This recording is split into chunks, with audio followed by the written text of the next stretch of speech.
Bos banyak busy juga kan. Ya, sekarang lagi busy. Aku nak plan-plan aku dulu. Kerja aku banyak di Malaysia ni.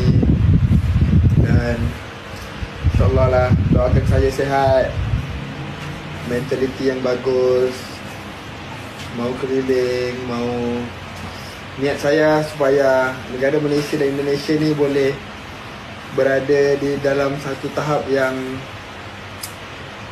saya berharap juga dengan adanya saya ke Indonesia ni dapat juga dalam masa sama mestilah negara Malaysia dan Indonesia ni lebih rapat. Itu satu.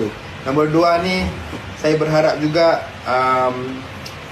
InsyaAllah suatu hari nanti negara Indonesia ni, saya nak lihat negara ni akan menjadi lebih maju.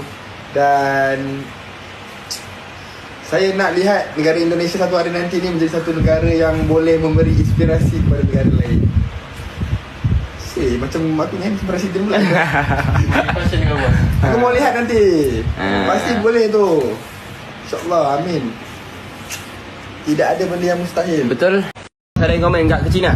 Luar biasa, ha? Enggak ke China? Cina. Pernah aku buat apa kat Cina? Tak.